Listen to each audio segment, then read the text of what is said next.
வணக்கம் and welcome to box office. ஒவ்வொரு வீக்கும் release ஆகக்கூடிய படங்களுடைய குயிக் ரிவ்யூ பார்க்கக்கூடியதான் நம்மளுடைய பாக்ஸ் ஆஃபீஸ். அந்த வகையில் இந்த வீக் ரிலீஸ் ஆகக்கூடிய படங்களுடைய குயிக் ரிவ்யூ பார்க்கலாம் வாங்க.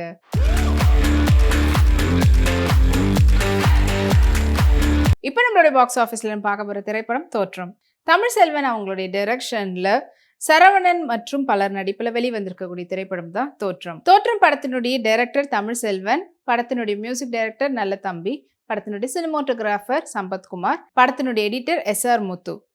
படத்தில் முக்கியமான கதாபாத்திரத்தில் நடிச்சிருக்கிறவங்க சரவணன், இளபரத், திருப்பாச்சி பெஞ்சமின், வசுந்தரா மற்றும் பலர். படத்தினுடைய ஒன்லைன் ஸ்டோரி, ஸோ ஒரு கல்யாணத்துக்காக ஃபிக்ஸ் பண்ணுறாங்க அண்ட் அதுக்காக நகை வாங்குறதுக்காக வயசானவர் ஒருத்தர் டவுனுக்கு வராரு. வந்த இடத்துல என்ன ஆச்சு அப்படின்னு தான் படத்தினுடைய ஒன்லைன் ஸ்டோரி. ஸோ படத்தினுடைய கதை காலம் எப்படின்னு ஆரம்பிக்க பார்த்தீங்கன்னா, அந்த ஊர்லேயே நல்ல பெரிய வீட்டு பையனாக இருக்கக்கூடியவங்க அண்ட் ரொம்பவே இதுவாக இருக்கக்கூடிய ஒரு ஃபேமிலியில் இருக்க பொண்ணு லவ் பண்ண ஆரம்பிக்கிறாங்க.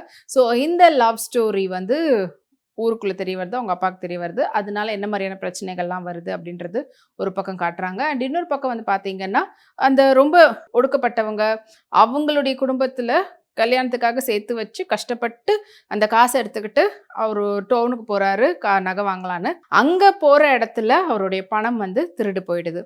ஸோ திருட்டு போனதுக்கப்புறம் மறுபடியும் ஊருக்கு போகாமல் எப்படி போய் என்ன பண்ணுவேன், கல்யாணத்துக்கு என்ன பதில் சொல்லுவேன் அப்படின்னு சொல்லிட்டு அதுக்காக கேஸ் கொடுக்கறதுக்காக ஸ்டேஷனுக்கு போகிறாரு. போலீஸ் ஸ்டேஷனில் இருக்கக்கூடிய அந்த போலீஸே வந்து அந்த அண்டர் கிரவுண்டில் நடக்கக்கூடிய என்ன மாதிரி, அதாவது ஒருத்தவங்க காசு திருடிட்டாங்கன்னா அந்த காசு எப்படியெல்லாம் ஸ்ப்ளிட் ஆகுது, யார் அந்த வேலையை ஆக்சுவலி பண்ணுறா, இந்த மாதிரி பாதிக்கப்பட்டவங்களாம் எத்தனை பேர் இருக்கிறாங்க அப்படின்றத ரிஃப்ளெக்ட் பண்ணுற விதத்தில் சொல்லியிருக்கிறாங்க. அண்ட் கடைசியாக இந்த வயசானவருக்கு அந்த பணம் கிடச்சிதா, நகை வாங்கினாரா, அவங்க வீட்டு பொண்ணுக்கு கல்யாணம் பண்ணாங்களா இல்லையா அப்படின்றதான் படத்தினுடைய மீதி கதை. ஸோ இந்த படத்தில் வந்து இளபரத் அப்படின்றவங்க டெபியூ பண்ணியிருக்கிறாங்க, வசுந்தரான்றவங்க. அண்ட் படத்தில் கொஞ்சம் சீனியர் ஆர்டிஸ்ட்னு பார்த்தீங்கன்னா பருத்தி வீரன் சரவணன் அவர்கள். அவருடைய ஆஸ் யூஷுவலான அந்த ஒரு பெர்ஃபார்மன்ஸ் படத்துக்கு வந்துட்டு ஒரு பெரிய ப்ளஸ் அப்படின்னு சொல்லலாம். அண்ட் திருப்பாச்சி பெஞ்சமின் அவர்கள் மற்றபடி எல்லாமே ரொம்ப ரியலிஸ்டிக்கான ஒரு பெர்ஃபார்மன்ஸ் வந்து கொடுத்துருக்குறாங்க. அண்ட் டைரக்டரே வந்துட்டு ஒரு முக்கியமான கதாபாத்திரத்துலையும் நடிச்சிருக்கிறாரு.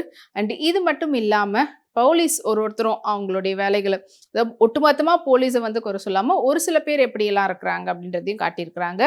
அண்ட் இந்த படத்தினுடைய டிரெக்டர் அவர் இதுக்கு முன்னாடி பண்ண படங்கள்லேருந்து இந்த லவ் ஸ்டோரியோடு சேர்ந்து சொல்லியிருக்கக்கூடிய விதம் ரொம்ப நல்லா இருக்குது. ஸோ மண்ணும் மண் சார்ந்தும் இருக்கக்கூடிய அந்த இடத்த இது வரைக்கும் அதிகப்படியாக தமிழ் சினிமாவில் பார்க்காத ஒரு சில லொக்கேஷன்ஸ்லாம் காட்டியிருக்கிறாங்க. அங்கே அதுக்கு என்ன மாதிரியான வாழ்வியல் இப்படிலாம் இருக்கிறாங்க, அங்கத்திய கல்ச்சர் எப்படி இருக்குது அப்படின்றத பற்றி சொல்லியிருக்கிறாங்க. படத்தினுடைய மியூசிக் நல்ல தம்பி, ஒவ்வொரு பாடலுமே ரொம்ப சூதிங்காக ரொம்ப நல்லா இருக்குது.